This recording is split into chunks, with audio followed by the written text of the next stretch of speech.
Hey there, cats and kitties. I am the Blues Man, Johnny Blues, and with this video, I'll be discussing my thoughts on episode 6 of the anime series Dance with Devils. And this right here, man, new favorite episode. I said that about the last episode with Meiji and his over-the-top, like 80s cheesiness. Forget that. This episode completely knocked it from the top spot as being my favorite episode of this series thus far.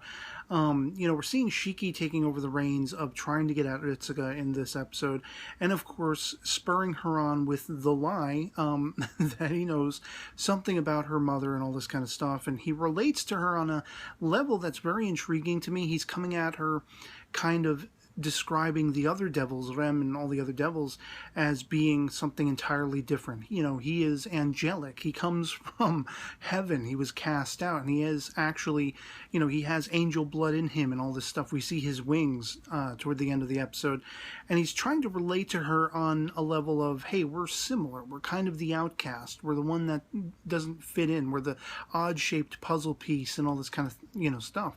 And he brings her to this museum, and I thought it was really interesting that Asuna was along for the ride for this one. And I'm like, okay, well, I've been really, just feeling bad for her character. Constantly is she left hanging, as we see through the course of this series, worrying about Ritsuka, and I have been wondering, is there more to it? And like the three main factors through the course of this episode that got penultimately exciting. Number one, this sort of, art museum that Shiki brings Ritsuka and Asuna to, and how it becomes labyrinthine. There are elements of it in the animation and the feel, the scope, everything from, the statue sort of turning its head watching Ritsuka. There were elements taking two things I really love, Doctor Who and sort of Madoka Magica, in the style of the animation, certain sequences, especially when Shiki's singing his song and everything like that, which I thought was the best song to date so far. As far as the rhythm of it and the melody of it, I thought it was a really great, sort of song. And with Shiki, I was really worried that it was going to get overly masochistic. And it was very much more subtle, But of course, we see as part of those three major aspects of this episode, the first part is the devils are trying to track down Ritsuka's mother. Genuinely, they're trying to find her. They actually do. And my interpretation of that scene is that the vampires are actually holding her, much as was to be assumed, but some of the devils, or their pawns, whatever you want to call it, have actually located her and figured out where she is being held captive, sort of in a stasis, under a spell, basically like Sleeping Beauty, that kind of thing. And the question is, well, is there some kind of psychic through line where the devils, because they had some of their pawns find her, are they going to be aware of it? We do see these two, devil's pawns, if you will, attacked and knocked out by vampires who are very protecting of this woman's, unconscious body. So I don't know if that information could then get back to them and everything like that. But at least we know she is alive. She is being held, captive, and it does seem to still revolve around the devils, and it's all because of their vying for the forbidden grimoire.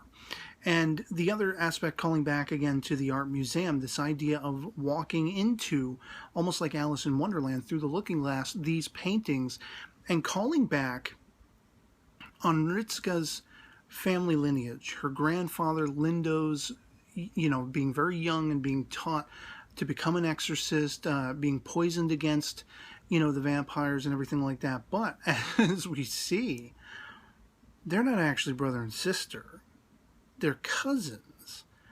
Because, Ritsuka, in this sort of amalgamation of what she remembers of her grandfather's homestead, she looks out a window, and there is what, for all intents and purposes, I'm assuming was a vampire, but there was blonde hair. It could be, maybe this is Ram, maybe this is part of his lineage. Maybe there's actually a familial connection between Rem and Ritsuka and something along those lines. Maybe it is a devil, is what I'm saying, and not a vampire like my first, inkling is to think. But her aunt was sort of surreptitiously having a clandestine meeting out in the woods surrounding the grandfather's house, and she apparently if the dialogue is to be taken literally, she apparently dies in childbirth, leaves behind, we know that this aunt died, and this seems to be the reason why, the birth of little baby Lindo. So they're cousins, they're not brother and sister, you know, and this answers that question, he has these powers that go beyond just being an exorcist. And he's even sort of schooled, you know, this is the second aspect, he's kind of schooled by the exorcist conglomerate not to tap into those powers, kind of like the Jedi thing, don't give in to darkness, you know, don't give in to the dark side. And he's apologetic for that, but, you know, obviously he's being driven by his emotions. And just absolutely astounding. So the mother and the brother who isn't the brother. And to round out this episode before Shiki goes all out with the wings, you know, the full wingspan going on the attack, he's got Ritsuka right where he wants her. She's completely, like, catatonic because of his hypnotic power. And all of a sudden you see these blasts come from off screen. And it's frickin' Azuna. And my jaw frickin' dropped. And the whole rest of the episode, I'm pretty sure I just sat there watching, mouth agape, completely mind blown. Like I knew there had to be more to Azuna than just being the lackey friend who was constantly getting left behind and constantly left to worry about Itsuka. And what first sort of gave me this idea was when Meiji had kidnapped her in the previous episode, you have Azuna being the only one left behind in the classroom when nobody else is aware of it, but she is. And then Lindo comes busting in the door, and the look exchanged between them, I'm like, there has to be something more. But I didn't know. I didn't know to put it into words because there was so much other stuff that was going on in that episode. And now we finally have the other leg drop. She's an exorcist. She's been Ritsuka's, air quotes, friend to be her protector, to be her watchful guardian in the absence, I'm assuming, of her brother. But even then, they don't necessarily know they can trust him either because he's half and half here. You know, he's either half human, half vampire, half human, half devil, whatever that guy was that, you know, was with Ritsuka's aunt, you know, all that kind of stuff. And it expounded. It just blew my ever-loving mind. It's like, this, yes, hell yes, this is what I want. This is making things so much more complex, so much more interesting. It's been interesting from the get-go, but I mean, this really got me pimped out excited. Like, I love it. I love where they're going with this. I am chomping at the bit. And then, of course, we see Blue Hair Boy coming in next episode to answer that question. Who the hell is he? Is he, you know, Lauwen the dog, or not? Is he, you know, able to transform and everything? Man, this episode, just gangbusters. I loved it. And, of course, Shiki just kind of gives up. He's like, all right, whatever. He brings both Ritsuka and Azuna back to that little sort of garden where they first encountered him. And there's Rem, and this is the second time in the episode that he's very sort of keeping at a distance from Ritsuka. And I think because of some of the dialogue between the devils going against Rem in this episode where they're like kind of poking at his chops, you know, what are you getting into her? Or you like her? You know, I think his reluctance to involve himself with her is because he is into her. He does like her. He talked in the last episode about she is only a pawn, a means to an end of finding the Forbidden Grimoire, wherever it is, whatever it is, if she does not happen to be the Forbidden Grimoire herself, incarnate, as I've talked about before. And I think he wants the Grimoire, but he wants her too. And he can't handle that. He can't deal with that. He's letting slip. As all these other devils have been mocking him and jabbing at him. That's why he gets so fiery and blustery and angry when they try to go out of turn to go after her. As he notes, he is in conflict, is the way I feel about it. Like, I can't go after her. I need to go after her, but I can't go after her because I love her, you know, that kind of thing. And that just makes it uber compelling if I'm right, if that is the vibe I'm getting off of them, if that's the correct one. And sort of the last element of this episode that I found interesting is there's a lot of talk on it being Ritsuka's birthday, a month from the events of this episode.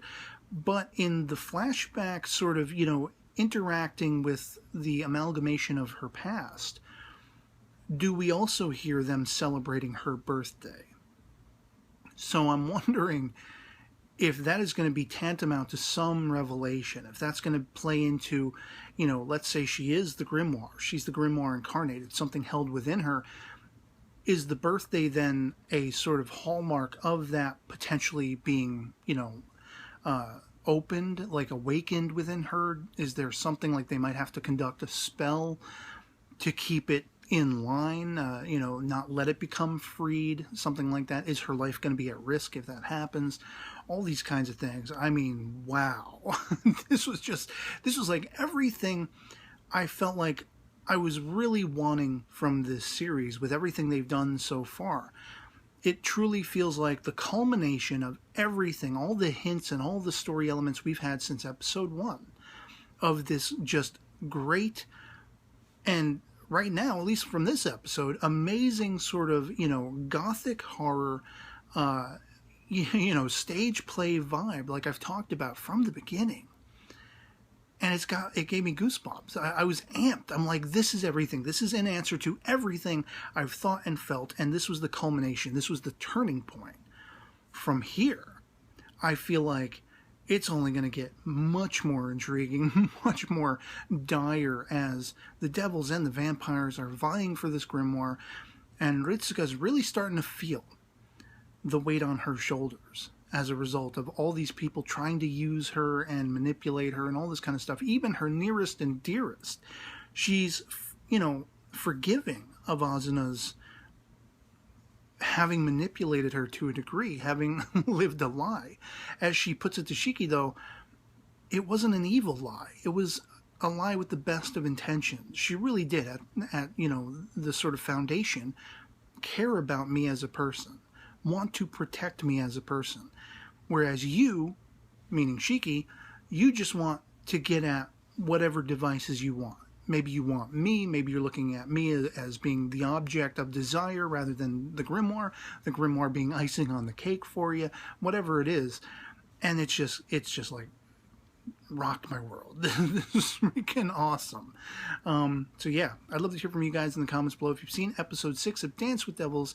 If you were just on the edge of your seat, mouth agape, watching this sucker, like excited as all hell like I was. If not, why not? Let me know in the comments below. I love having the conversation with you guys. Our POVs can disagree, but it's that conversation that keeps me coming back. And so, yeah, bring on the next one as soon as humanly possible, or, you know, demonly possible, whatever you want to say. And I'll catch you later. Peace.